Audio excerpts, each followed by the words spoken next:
નમસ્કાર વિદ્યાર્થી મિત્રો, કેમ છો? મજામાં? સ્વાગત છે ફરી એક વખત આપનું એસએન વિદ્યાલયના આ ઈ-લર્નિંગ પ્રોગ્રામમાં.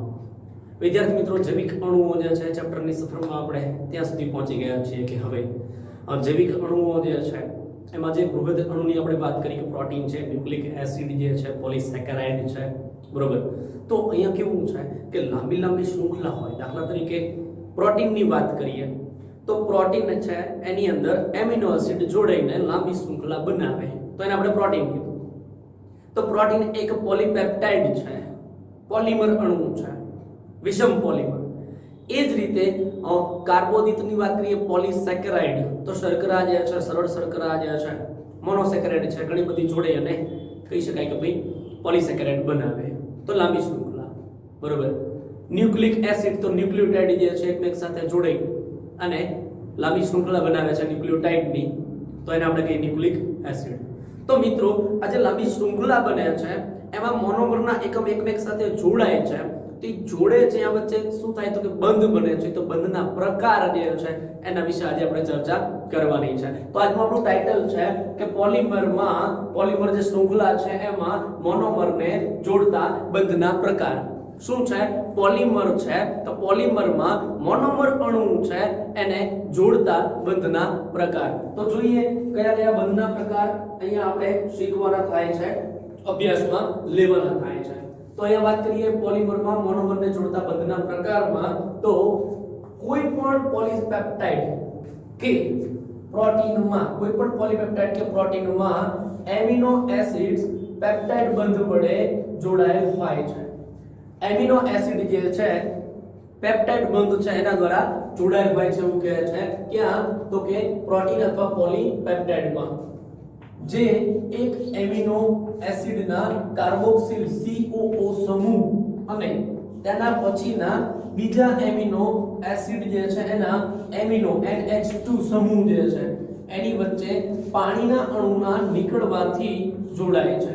એટલે એનો વાત શું કહેવા માંગે છે મિત્રો કે જ્યારે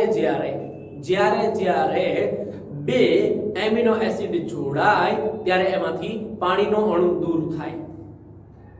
હવે પાણીનો અણુ દૂર થાય છે તો એને શું કહેવાય? ડિહાઇડ્રેશન, એટલે કે નિર્જલીકરણની પ્રક્રિયા, પાણીનો અણુ દૂર થવાની પ્રક્રિયા.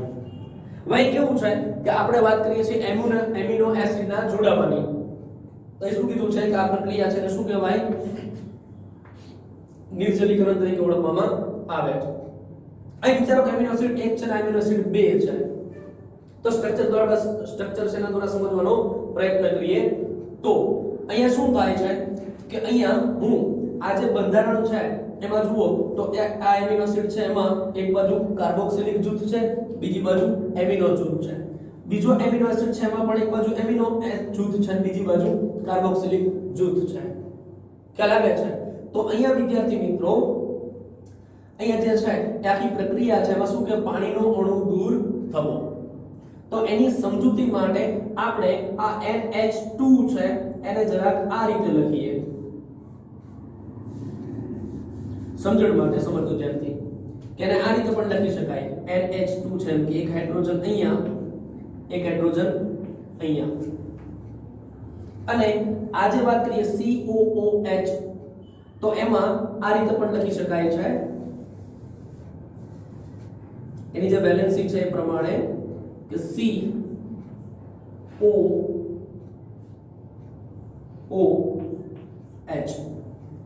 તો પણ એ થશે ને, COOH, બરોબર, COOH તો એ પણ એ થશે. તો હવે વાત કરીએ કે જ્યારે આ બે વચ્ચે બંધ બને છે તો બંધમાં શું થાય છે કે આ OH અને આ હાઇડ્રોજન એકમેક સાથે જોડે અને શું કરે છે તો બંને H2O પાણીના અણુ તરીકે નીકળી જાય છે. હવે જ્યારે આ H જે છે ને OH અને H એ બંને નીકળી જાય ત્યારે બંને H2O સ્વરૂપે નીકળી જાય છે. ત્યારે શું થાય છે તો આ બંને વચ્ચે બંધ બને છે, કાર્બન અને નાઇટ્રોજન વચ્ચે. તો હવે આ બંધારણ કેવું થઈ ગયું?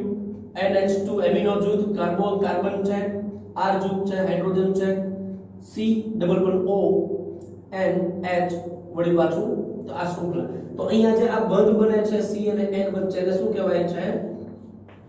પેપ્ટાઇડ બંધ. શું કહેવાય? આ થઈ ગયું પેપ્ટાઇડ બંધનું નિર્માણ. આ એક એમિનો એસિડ અને આ બીજો એમિનો એસિડ. આ જ રીતે જે છે જે ત્રીજો એમિનો એસિડ જોડાય તો એમાં પણ જે છે એ વાત જોવા મળશે. તો શું કીધું ફરી વખત જોવો જરા કે એમાં શું કીધું તો કે જે એક એમિનો એસિડના કાર્બોક્સિલ સમૂહ, આ એક એમિનો એસિડ છે એનો COOH કાર્બોક્સિલ સમૂહ જે છે અને તેના પછીનો એટલે બીજા નંબરનો એમિનો એસિડના એમિનો સમૂહ જે છે એમિનો એસિડના એમિનો જૂથ એટલે NH2 જે હતું એ સમૂહ એની વચ્ચે પાણીના અણુને દૂર થવાથી એટલે પાણીનો અણુ દૂર થઈ જાય છે ત્યારે જે બંધ બને છે એને શું કહેવાય? પેપ્ટાઇડ બંધ તરીકે ઓળખવામાં આવે છે. તો આ વાત હતી પોલીપેપ્ટાઇડ શૃંખલામાં જોવા મળતા પેપ્ટાઇડ બંધની. આગળ શું કહે છે કે જ્યારે એક પોલિસેકેરાઇડમાં મોનોસેકેરાઇડ્સ ગ્લાયકોસિડિક બંધથી જોડાયેલો હોય છે. પોલિસેકેરાઇડ એટલે શું થાય તો કે સરળ શર્કરા. મોનોસેકેરાઇડના જાજા બધા અણુ એકમેક સાથે જોડાય ત્યારે બને પોલિસેકેરાઇડ. તે લાંબી શૃંખલા પોલિસેકેરાઇડ તરીકે ઓળખાય છે જે કાર્બોદિતમાં છે, બરોબર. તો આ પોલિસેકેરાઇડમાં મોનોસેકેરાઇડ્સ જે છે એ ગ્લાયકોસિડિક બંધ જે છે એનાથી જોડાયેલ હોય છે. આગળ એમ કહે છે આ બંધ એટલે કે ગ્લાયકોસિડિક બંધ પણ નિર્જલીકરણ ક્રિયા વડે રચાય છે. આ બંધ પાસેના બે મોનોસેકેરાઇડ્સના કાર્બન પરમાણુઓ વચ્ચે રચાય છે. અહીંયા વાત કરીએ કે આ એક સરળ શર્કરા છે, આ બીજી સરળ શર્કરા છે. તને શું કહે? આ એક મોનોસેકેરાઇડ, આ બીજો મોનોસેકેરાઇડ. તો બે મોનોસેકેરાઇડના અણુ અહીં શું કીધું છે? આ બંધ પાસેના બે મોનોસેકેરાઇડ્સના કાર્બન પરમાણુ એટલે આ બે મોનોસેકેરાઇડ છે એના આ બે કાર્બન પરમાણુ છે એની વચ્ચે બંધ રચાય છે. અને આ પ્રક્રિયામાં પણ નિર્જલીકરણની પ્રક્રિયા જોવા મળે છે. તો શું થાય છે? તો અહીંયા શું થાય જુઓ કે અહીંયા જે છે OH અને અહીંયા OH છે, બરોબર. તો અહીંયા H અને આ OH એકબીજા સાથે જોડાઈ અને શું કરે છે તો કે H2O સ્વરૂપે દૂર થાય છે. એટલે શું કહેવાય ને? નિર્જલીકરણ. શું કહેવાય? ડિહાઇડ્રેશન. તો H અને OH નિર્જલીકરણની પ્રક્રિયામાંથી નીકળી ગયા. વધ્યું શું? ઓક્સિજન. તો અહીં શું થશે હવે કે આ OH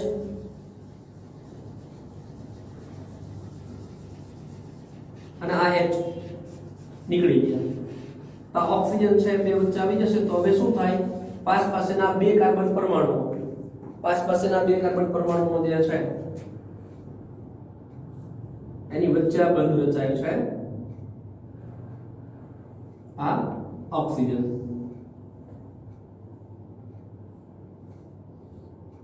તો આને શું કહેવાય? ગ્લાયકોસિડિક બંધ. શું કહેવાય? ગ્લાયકોસિડિક બંધ. આ છે પેપ્ટાઇડ બંધ. બે પાસેના કાર્બન પરમાણુ એટલે પાસેના મોનોસેકેરાઇડના કાર્બન પરમાણુઓ જે છે. હવે કાર્બન પરમાણુનો નંબર કેટલામો છે એ ખ્યાલ આવે છે? અહીંથી ગણીએ 1 2 3 4 5 6. 1 2 3 4 5 6 હેક્ઝોસ શર્કરા છે. તો 6 કાર્બન છે. તો શું કીધું કે એક મોનોસેકેરાઇડ છે એનો પહેલા નંબરનો કાર્બન અને બીજો મોનોસેકેરાઇડ છે એનો 4 નંબરનો કાર્બન છે ની વચ્ચે બંધ બને. તો આને શું કહેવાય? 1 for linkage. શું કહેવાય? 1 for linkage. 1 અને 4 વચ્ચે બંધ થાય છે, લિંક થાય છે એટલા માટે. તો આને શું કહીશું? ગ્લાયકોસિડિક બંધ. શું કહેવાય? ગ્લાયકોસિડિક બંધ.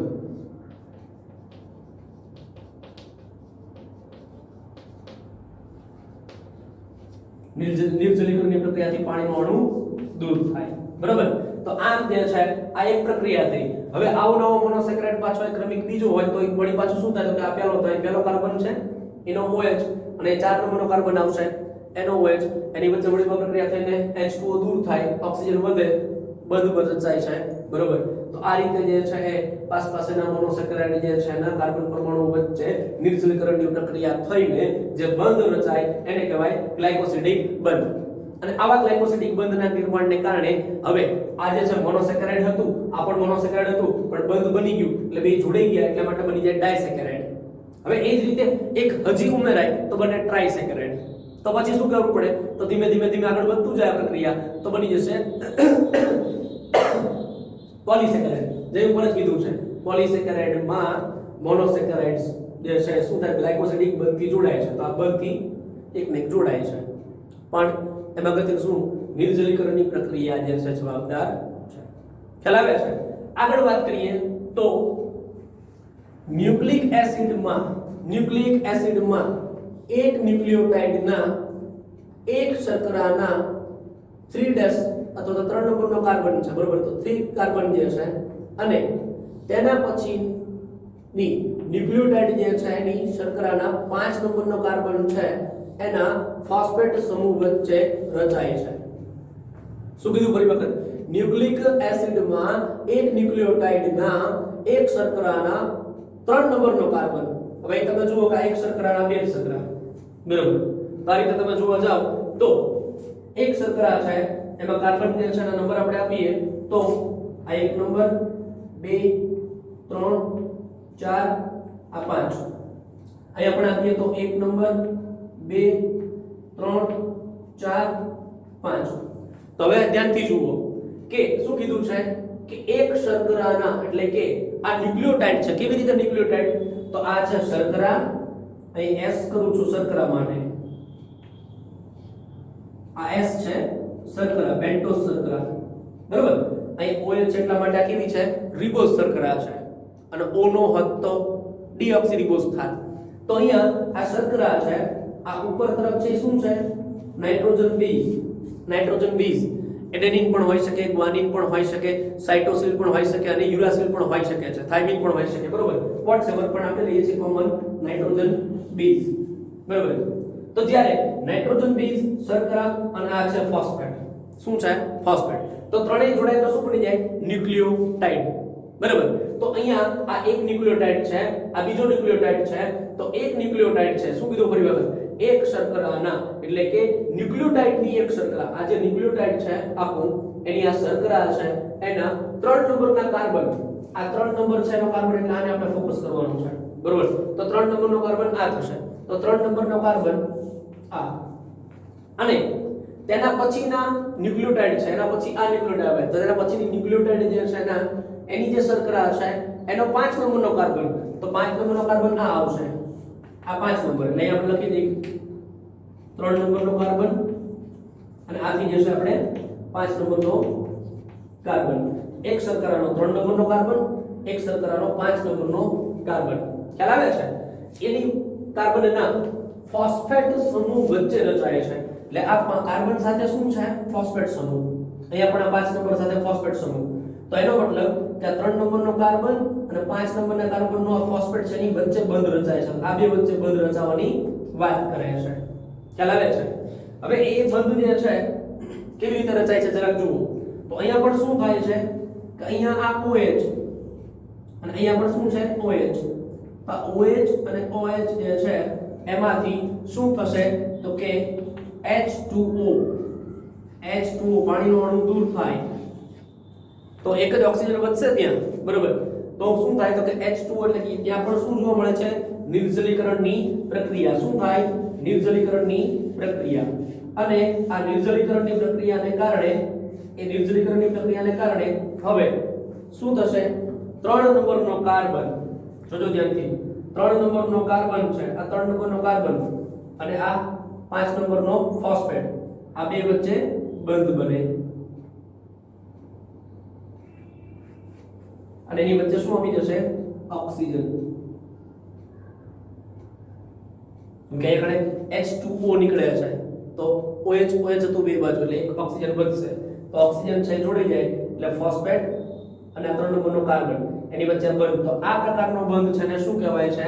તો એવું કહે છે ફોસ્ફેટ તેમજ શર્કરાના હાઇડ્રોક્સિલ સમૂહ OH ગ્રીન હાઇડ્રોક્સિલ સમૂહ છે OH, બરોબર? હાઇડ્રોક્સિલ સમૂહ એટલે શું થાય? OH. હાઇડ્રોક્સિલ સમૂહ વચ્ચેનો આ બંધ જે બને છે એ શું છે? એસ્ટર બંધ હોય છે. તો અહીંયા જે બંધ બને છે એને શું કહેવાય? એસ્ટર બંધ. એ લખી દે આપણે એસ્ટર બંધ કોની વચ્ચે તો કે 3 નંબરનો કાર્બન અને 5 નંબરના કાર્બનનો ફોસ્ફેટ સમૂહ છે તેની સાથે શું બને છે એસ્ટર બંધ બને છે બરોબર તો એ એસ્ટર બંધ હોય છે આગળ શું કહે છે કે એસ્ટર બંધ બંને બાજુ રચાતો હોવાથી હવે બંને બાજુ એટલે કેવી રીતે બંને બાજુ સમજવાનું કારણ કે હવે જો સમજો ડીએનએ ની શૃંખલા હોય ને બી બાજુ રચાય એસ્ટર બંધ હવે સોરી આ જે છે આખી શૃંખલા બનશે શૃંખલા બરોબર તો હવે શું થાય કે દાખલા તરીકે 3 ને 5 વચ્ચે એ બંધ બન્યો છે હા એ જ રીતે વળી પાછું 3 ને 5 વચ્ચે એ બંધ બનશે વળી પાછું આગળ બનશે તો બે બાજુ એસ્ટર બંધ જ જોવા મળશે બે શર્કરા વચ્ચે ફોસ્ફેટ બે શર્કરા વચ્ચે ફોસ્ફેટ 3 અને 5 વચ્ચે ફોસ્ફેટ 3 અને 5 વચ્ચે ફોસ્ફેટ તો આ રીતે જે છે એ ફોસ્ફેટ જે છે એમાં હોય તો એટલા માટે શું કહે કે એસ્ટર બંધ બંને બાજુ રચાતો હોવાથી તેને ફોસ્ફોડાયસ્ટર બંધ કહે છે શું કહેવાય ને ફોસ્ફોડાયસ્ટર બંધ તરીકે ઓળખવામાં આવે છે બે બાજુ રચાય છે એટલા માટે શું કહેવાય ને ફોસ્ફોડાયસ્ટર બંધ બરોબર કેમ કે એનું કારણ છે અહીંયા કાર્બન ઓક્સિજન અને ફોસ્ફેટ કાર્બન ઓક્સિજન ફોસ્ફેટ તો ફોસ્ફેટ ઓક્સિજન અને કાર્બન તો કાર્બન ઓક્સિજન ફોસ્ફેટ થયું બરોબર તો આમ જે છે એ 5 નંબર અને 3 નંબર છે એની વચ્ચે ફોસ્ફેટ એસ્ટર બંધ છે એટલા માટે ફોસ્ફોડાયસ્ટર બંધ તો એને શું કહેવાય ફોસ્ફોડાયસ્ટર બંધ તરીકે ઓળખવામાં આવે છે તો વિદ્યાર્થી મિત્રો અહીંયા તમે જોઈ શકો છો કે જે કે પોલિમર જે કે પોલિમર અણુ છે એમાં મોનોમર જે છે અણુ એને જોડતા બંધના પ્રકાર જે છે આપણે જોઈએ છે તો એમાં જે પ્રોટીનની વાત કરો તો પ્રોટીન બે એમિનો એસિડ જે છે જોડાવાથી બને છે એમિનો એસિડના જોડાવાથી પ્રોટીન બને બરોબર પોલિમર પ્રોટીનનો એટલે પોલીપેપ્ટાઇડ તો એ એમિનો એસિડ જે છે એની અંદર શું થાય તો કાર્બોક્સિલિક જૂથ અને એમિનો જૂથ છે એની વચ્ચેથી નિર્જલીકરણની પ્રક્રિયા દ્વારા H2O દૂર થાય કાર્બન નાઇટ્રોજન જોડાય તો એને કહેવાય પેપ્ટાઇડ બંધ હવે એ પેપ્ટાઇડ બંધથી શું થાય તો એક એમિનો એસિડને મોનોપેપ્ટાઇડ કહેવાય બીજો એમિનો એસિડ જે છે એને મોનોપેપ્ટાઇડ કહેવાય અને બીજા જોડાય તો શું કહેવાય ડાઇપેપ્ટાઇડ તો એને પેપ્ટાઇડ બંધ તરીકે ઓળખવામાં આવે છે જ્યારે પોલિસેકેરાઇડની વાત કરવામાં આવે તો એક શર્કરા છે એને મોનોશર્કરા કહેવાય આ શર્કરાને પણ મોનોશર્કરા કહેવાય જ્યારે બે શર્કરા સમજો બે મોનોશર્કરા છે બે મોનોશર્કરાના જે કહી શકાય કે ભાઈ નજીકના કાર્બન પરમાણુ બે મોનોસેકેરાઇડ જે છે મોનોશર્કરા બે મોનોશર્કરા અથવા તો બે મોનોસેકેરાઇડ છે ના નજીકના પાસના બે કાર્બન પરમાણુ વચ્ચે નિર્જલીકરણની પ્રક્રિયા દ્વારા H2O દૂર થાય અને જે બંધ બને એને કહેવાય ગ્લાયકોસિડિક બંધ અને એ 1 નંબર ને 4 નંબર વચ્ચે બને એટલે 1,4 લિંકેજ તરીકે એને ઓળખી શકાય છે બરાબર અને ન્યુક્લિક એસિડમાં આપણે જોયું કે એક ન્યુક્લિયોટાઇડ એના પછીનો બીજો ન્યુક્લિયોટાઇડ આ બે ન્યુક્લિયોટાઇડ જે છે તો એક ન્યુક્લિયોટાઇડનો 3 નંબરનો કાર્બન બીજા ન્યુક્લિયોટાઇડનો 5 નંબરના કાર્બનનો ફોસ્ફેટ જૂથ વચ્ચે જ્યારે નિર્જલીકરણની પ્રક્રિયા દ્વારા H2O દૂર થાય અને અહીંયા બંધ બને તો એને શું કહેવાય એસ્ટર બંધ તરીકે ઓળખવામાં આવે છે પણ ફોસ્ફેટની બે બાજુ એસ્ટર બંધ હોવાથી એને શું કહેવાય ફોસ્ફોડાયસ્ટર બંધ તરીકે ઓળખવામાં આવે છે તો આ વિદ્યાર્થી મિત્રો અહીંયા પેપ્ટાઇડ બંધ ગ્લાયકોસિડિક બંધ અને એસ્ટર બંધ જે છે અથવા તો ફોસ્ફોડાયસ્ટર બંધ છે એ બંને એ વસ્તુ આપણને અહીંયા જાણવા મળે છે તો વિદ્યાર્થી મિત્રો હવે આપણે વાત કરીએ કે જે આ બંધ જે જોડાય છે એના દ્વારા જે પોલિમર અણુ બને છે એમાં જે ન્યુક્લિક એસિડ કહેતા જે ડીએનએ છે બરોબર એની રચના કેવી છે તો એની જરાક આપણે આજે ચર્ચા કરીએ તો જોઈએ એની રચના ન્યુક્લિક એસિડની શું કહે છે કે ન્યુક્લિક એસિડ જુદા જુદા પ્રકારની દ્વિતીયક સંરચના વડે પ્રદર્શિત થાય છે કાલે આપણે જોયું તો આગળ જતા સેશનમાં કે ભાઈ જે કહી શકાય કે ભાઈ પ્રોટીનની જે કીધું પ્રાથમિક દ્વિતીયક તૃતીયક ચતુર્થક જે રચના છે એમાં શું કીધું દ્વિતીયક સંરચના વડે પ્રદર્શિત થાય છે ઉદાહરણ તરીકે વોટસન ક્રિક જે છે એનું પ્રખ્યાત મોડેલ ડીએનએ ની દ્વિતીયક સંરચનાને પ્રદર્શિત કરે છે વોટસન અને ક્રિક જે છે એના દ્વારા જે પ્રદર્શિત કરવામાં આવેલું જે મોડેલ જે છે બરોબર એ ડીએનએ ની દ્વિતીયક સંરચના જે છે ને પ્રદર્શિત કરે છે ડીએનએ ની સંરચના કેવી છે તો દ્વિતીયક સંરચના છે આ મોડેલથી સ્પષ્ટ થાય છે કે એટલે કે વોટસન અને ક્રિક જે છે એને રજૂ કરેલ મોડેલથી સ્પષ્ટ થાય છે કે ડીએનએ એક બેવડી કુંતલમય સંરચના સ્વરૂપે જોવા મળે છે બેવડી કુંતલમય સ્વરૂપ કીધું છે સંરચના એટલે આ રીતે તમે જોવા જાઓ તો ડીએનએ છે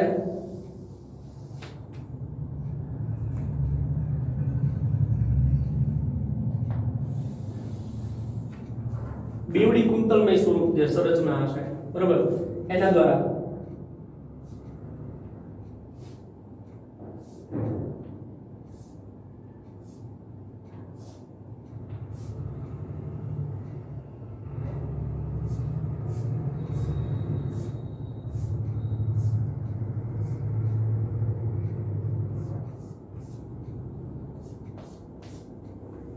તો આવી રીતે જે છે એની રચના જે છે જોવા મળે છે, જેની અંદર તમે ખરેખર વિચારવા જાઓ તો આ જે શૃંખલા છે, શૃંખલા જે છે એ શૃંખલા કેવી રીતે બને છે તો પાસે નજીક જે છે રહેલા ન્યુક્લિયોટાઇડ જે છે એના જોડાવાથી, બરોબર. અને ન્યુક્લિયોટાઇડમાં શું કીધું હતું આપણે કે એક ન્યુક્લિયોટાઇડનો 3 નંબરનો કાર્બન હોય તો બીજા ન્યુક્લિયોટાઇડનો 5 નંબરનો કાર્બન, બરોબર. તો 5 નંબરના કાર્બનનો ફોસ્ફેટ ઉપર તરફ ખુલ્લો રહે તો આને દાખલા તરીકે 5 કાર્બનની 5' શૃંખલા કહી. તો હવે આ ધીમે ધીમે આગળ જતા આમ જુઓ તમે તો આનો જે છેડો હશે મિત્રો એ કેવો હશે તો કે 3' થઈ જશે, 3' 3 નંબરનો કાર્બન છે ત્યાં OH ખુલ્લો રહેશે, હાઇડ્રોક્સિલ સમૂહ એનો ખુલ્લો રહેશે. અહીં આગળ જે છે એ 5 નંબરનો ફોસ્ફેટ જે છે એનો OH ખુલ્લો રહેશે, બરોબર. એ જ રીતે હવે આ આખી જે શૃંખલા જે છે એ કેવી છે એકમેકની વિરુદ્ધમાં, આમ સમાંતર નથી પણ પ્રતિ સમાંતર વિરુદ્ધમાં છે. તો અહીંયા 5 થી તે 3 હોય તો આ બાજુ જે છે 3 નંબર ખુલ્લો હોય અને આ બાજુ 5 નંબર જે છે એ ખુલ્લો હશે. તો આ રીતે જે છે કુંતલભાઈ બેવડી રચના જે છે DNA ની જોવા મળે છે, તે સ્વરૂપે હોય છે.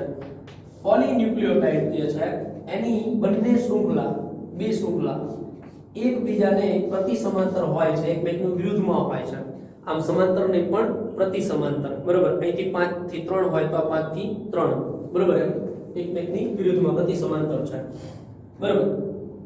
એટલે કે એકબીજાની વિરુદ્ધ દિશામાં હોય છે, એકબીજાની વિરુદ્ધ દિશામાં.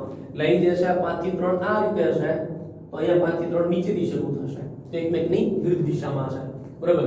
અહીંયા જે છે આ રીતે હું સમજવા માટે કે 5 થી 3 હોય તો આ બાજુ જે છે એ શું થાય 3 થી 5 તરફ ખ્યાલ આવે છે. અહીંયા 5 થી 3 થોડું 3 થી 5 કેમ કે આ 5 થી 3 નો છેડો ક્યાં અહીંયા આવે છે, બરોબર. તો એકમેકની કેવી હશે વિરુદ્ધ હશે, એકમેકની વિરુદ્ધ દિશામાં હશે.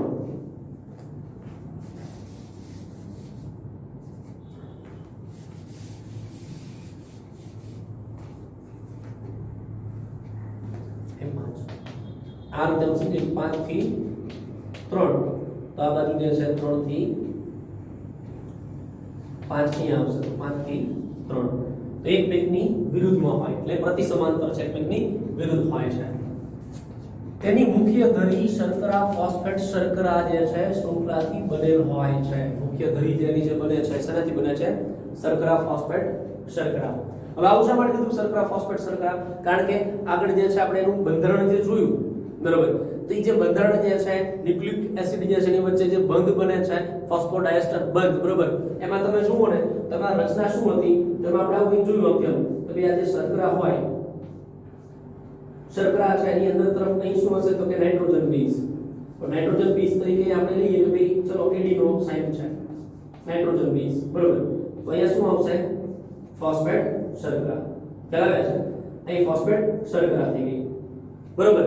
5 નંબરનો કાર્બન છે એની ઉપર. તો આ જ રીતે જે છે હવે નીચે તરફ જે છે આ બીજી શર્કરા હશે તો આ બીજી શર્કરા પેન્ટોસ શર્કરા. પેન્ટોસ શર્કરા છે ભાઈ બાજુ શું હશે ઉપર અહીંયા એડેનિન છે તો અહીંયા પર થાઇમિન લખીએ આપણે, ચલો T છે થાઇમિન, બરોબર.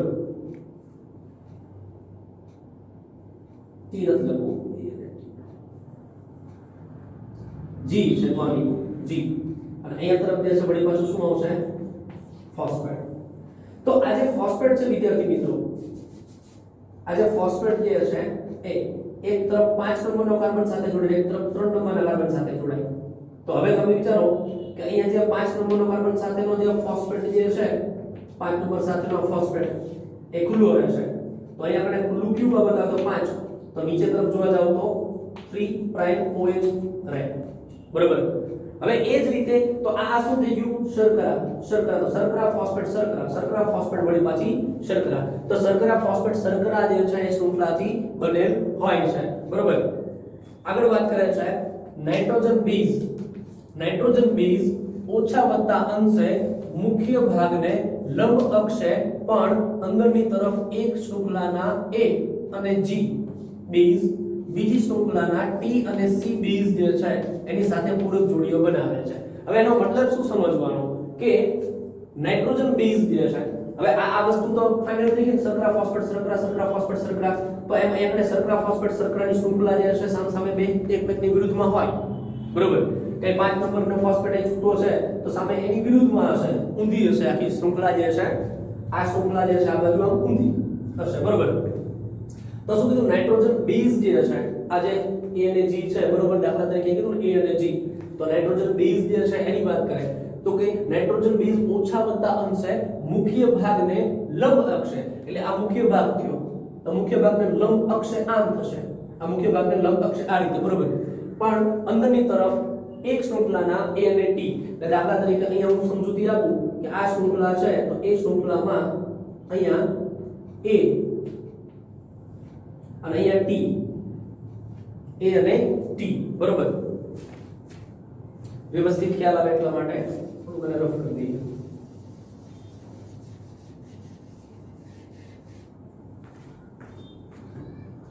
કે આ જે એક શૃંખલા છે તો એક શૃંખલા છે એના A અને T, સોરી G, A અને G, એક શૃંખલાના A અને G આ રીતે, બરોબર. અને ક્યાં છે, અંદરની તરફ છે ને, લંબ ભાગને અક્ષ પણ અંદરની તરફ, એટલે આ લંબ અક્ષ જે છે ને લંબ અક્ષ આ રીતે, અને અંદરની તરફ છે, અંદરની તરફ એક શૃંખલાના A અને G બેઝ બીજી શૃંખલા છે ને એના T અને C બેઝ સાથે પૂરક જોડીઓ બનાવે છે. એટલે આ એક શૃંખલા તો બીજી શૃંખલા, તો બીજી શૃંખલામાં પણ સામે શું હશે, તો સામેની બાજુ જે છે T અને C, આ નાઇટ્રોજન બેઝ અંદર તરફ આવી ગયા બીજી શૃંખલાના, અહીંયા શું હશે, શર્કરા, એની વચ્ચે ફોસ્ફેટ, શર્કરા ફોસ્ફેટ, બરોબર. તો આ રીતે જે છે એ A અને G એક શૃંખલા અને બીજી તરફ T અને C જે છે એની સાથે પૂરક જોડીઓ બનાવે છે. એટલે પૂરક જોડીનો મતલબ A સાથે T અને G સાથે C, બરોબર. આગળ શું કે A અને T વચ્ચે બે હાઇડ્રોજન બંધ, આ A અને T વચ્ચે કેટલા હાઇડ્રોજન બંધ છે, એની વચ્ચે બે હાઇડ્રોજન બંધ, તો અહીંયા બે હાઇડ્રોજન બંધ આ રીતે દર્શાવી, બરોબર. જ્યારે G અને C વચ્ચે ત્રણ હાઇડ્રોજન બંધ રચાયેલ હોય છે, આ G અને C વચ્ચે 1 2 અને 3 હાઇડ્રોજન બંધ જે છે રચાયેલા હોય છે. પ્રત્યેક શૃંખલા એક કુંતલીય નિસરણી જેવી દેખાય છે. શૃંખલા કેવી દેખાય છે, કુંતલમય નિસરણી હોય એવી દેખાય છે. કુંતલના પ્રત્યેક એટલે દરેક પગથિયા બેઝ જોડીના બનેલા હોય છે. આ પગથિયા હવે તમે જો તો આ જે પગથિયા છે માં A T છે, તો આ નાઇટ્રોજન બેઝ, આ નાઇટ્રોજન બેઝ તો બેઝની એક જોડી થઈ, આ બીજી જોડી, આ ત્રીજી, ચોથી, પાંચમી, એમ એ જોડીના બનેલા હોય છે, બરોબર. હવે અગત્યનું શું કહે છે, કુંતલના પ્રત્યેક પગથિયા બીજા પગથિયા જે છે એનાથી 36 ના ખૂણે પર વળેલ હોય છે. હવે આવું શા માટે કીધું ખબર છે, 36 ના ખૂણે શા માટે કીધું છે પ્રત્યેક, કારણ કે આ કુંતલમય છે, આમાં નિસરણી હોય ને આમ ફરતી, બરોબર, એમ એકમેકને વીંટળાયેલ છે ગોળ ગોળ, બરોબર. હવે શું થાય કે ગોળ તમે જોવો છો આમ સર્કલ, તો સર્કલ છે એની અંદર તો ટોટલી નો ડાયામીટર જે છે તો એ કેટલો થશે, તો કે 360 થશે ને આખું સર્કલ ફરે તો 360 નો ખૂણો. હવે ટોટલ 360 નો ખૂણો સમજો, ટોટલ જે છે ખૂણો કેટલો થાય, આ રીતે ગણવા જાવ તો 360, આખું સર્કલ ફરે તો 360 ડિગ્રી થશે, બરોબર. પણ અહીં શું કીધું છે, એક પૂર્ણ કુંતલ એટલે અહીંથી લઈ અને આખું પૂર્ણ કુંતલ જે છે આખું જોવા જાવ તો આમથી આમ ગણી શકાય, આખું એક કુંતલ થાય કમ્પ્લીટ, બરોબર. એક પૂર્ણ કુંતલ જે છે એની વચ્ચે 10 નાઇટ્રોજન બેઝ જોડ આવેલ હોય છે. એટલે આની વચ્ચે આ 1 2 3 4 5 6 7 8 9 10, તો આખું કુંતલ કમ્પ્લીટ થાય તેની વચ્ચે 10 નાઇટ્રોજન, એટલે આ એક જોડી, આ 2 3 4 5 6 7 8 9 10 સમજાય છે, 10 આવેલ હોય, એનો મતલબ 360 10 થી ડિવાઈડ કરો તો શું આવે, 36 ડિગ્રીનો ખૂણો બનશે. તો હવે પ્રત્યેક જે છે 36 ડિગ્રીના ખૂણે જે છે વળેલા છે પગથિયા, એટલે આમ હોય તો વળી પાછા 36 ડિગ્રી, એના પછી 36 ડિગ્રી એમ ખૂણો બને છે, બરોબર. આગળ શું કહે છે, એક પૂર્ણ કુંતલની લંબાઈ 34 એંગસ્ટ્રોમ છે. કેટલી, 34. એટલે અહીંથી તમે ગણો, આ કુંતલ છે અહીંથી અહીં સુધી તમે ગણો તો ટોટલ એની લંબાઈ જે છે 34 એંગસ્ટ્રોમ, ટોટલ એક કુંતલની 34 એંગસ્ટ્રોમ. 5 અહીંયા નાઇટ્રોજન બેઝ, 5 અહીંયા, 5 ને 5 10, તો આ એક આખું કુંતલ બન્યું, બરોબર. તો શું કીધું કે એક પૂર્ણ કુંતલ છે એની લંબાઈ 34 એંગસ્ટ્રોમ છે, જ્યારે બે પાસ પાસેના બેઝ જોડીની વચ્ચેનું અંતર જે છે 3.4 એંગસ્ટ્રોમ થાય. તો સાચું છે ને? કેમ કે પણ કે આખી કુંતલ છે એનું અંતર 34 એંગસ્ટ્રોમ છે, પણ આ એક કુંતલમાં 10 નાઇટ્રોજન બેઝ જે છે એની જોડ આવેલી છે, એટલે 34/10 કરો તો શું થશે? આ બે વચ્ચેનું અંતર જે છે, બે વચ્ચેનું અંતર કેટલું થશે? 3.4 એંગસ્ટ્રોમ થશે. ખ્યાલ આવે છે વિદ્યાર્થી મિત્રો? તો મિત્રો હજી પણ આની થોડી ઘણી બાબત જે છે એની ચર્ચા કરીએ, બરોબર? તો અહીંયા આખી જે રચના છે એમાં મહત્વનું શું છે? તો કે ડીએનએ ની રચનામાં નાઇટ્રોજન છે એની બેઝ પેરની ગોઠવણી, નાઇટ્રોજન બેઝ પેરની ગોઠવણી કે જે રીતે અહીંયા તમે જુઓ છો, શર્કરા ફોસ્ફેટ શર્કરા, શર્કરા ફોસ્ફેટ શર્કરા અને શર્કરા ફોસ્ફેટ શર્કરા, અંદરની તરફ નાઇટ્રોજન બેઝ છે, બરોબર? અને આ જે કુંતલ જે છે, કુંતલ જે ડિરેક્શનમાં છે એની જે સંરચના થાય છે, મુખ્ય અક્ષ જે છે ને ફરતે, તો એની જે દ્વિતીય સંરચનાની રજૂઆત થાય એ પ્રમાણે આપણે જે આ ભણ્યા એ બી ડીએનએ કહેવાય ને, શું કહેવાય? બીટા ડીએનએ અથવા બી ડીએનએ, બરોબર? એ પ્રમાણે એ ડીએનએ છે, ઝેડ ડીએનએ છે, સી ડીએનએ છે, અલગ અલગ એના પ્રકાર છે. શું કામ? કારણ કે એની જે ગોઠવણ છે, એની જે ગોઠવણ છે, એની જે ટોટલ લંબાઈ છે, બરોબર, એ વચ્ચેનું અંતર છે, એટલે ટૂંકમાં એની એક સ્ટ્રક્ચરલી સંરચના છે એ પ્રમાણે એનો પ્રકાર બદલી શકે છે. પણ જે કહી શકાય સામાન્ય તો જે પ્રચલિત છે કે જે વોટસન અને ક્રિક દ્વારા જે આપેલું મોડેલ છે એ બી ડીએનએ નું છે, જેનો અભ્યાસ આપણે અત્યારે કર્યો છે. તો આમ વિદ્યાર્થી મિત્રો આ વાત થઈ ડીએનએ જે છે એટલે કે ન્યુક્લિક એસિડ જે છે, બરોબર, એની અંદર જે જુદા જુદા પ્રકારની જે દ્વિતીયક સંરચના પ્રદર્શિત થાય છે કે એની અંદર જે બંધ તો આપણે જોયા કે એની વચ્ચે બંધ ફોસ્ફોડાયસ્ટર બંધ બને છે, પણ એ ગોઠવણ કેવી છે તો હવે તમે સ્પષ્ટ રીતે સમજી શકો છો કે શર્કરા ફોસ્ફેટ શર્કરા, શર્કરા ફોસ્ફેટ શર્કરા, તો હવે કેવું થાય?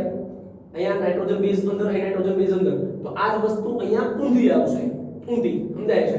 કે તમે જોવા જાઓ તો શર્કરા ફોસ્ફેટ શર્કરા ફોસ્ફેટ શર્કરા, શર્કરા ફોસ્ફેટ શર્કરા, શર્કરા ફોસ્ફેટ શર્કરા, તો અહીંયા જે ફોસ્ફેટ છે, સમજો એ ફોસ્ફેટ જે છે ઉપર તરફ માનો કે 5 છેડો હોય તો સામેની બાજુ કયો છેડો આવશે? અહીં તમે જોઈ શકો આ શર્કરા માટે લો તમે તો 5 હોય તો નીચે તરફ 3 હશે, OH 3' તો 3 એટલે એક બાજુ 5 છેડો તો બીજી બાજુ 3 નો છેડો.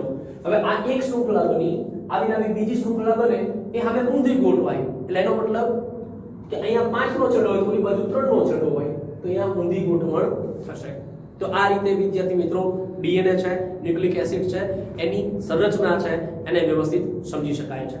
તો વિદ્યાર્થી મિત્રો આજના સેશનમાં અહીં સુધી રાખીએ છીએ, મળીએ નેક્સ્ટ સેશનમાં નવા ટોપિક સાથે. ત્યાં સુધી આવજો અને વાંચતા રહેજો.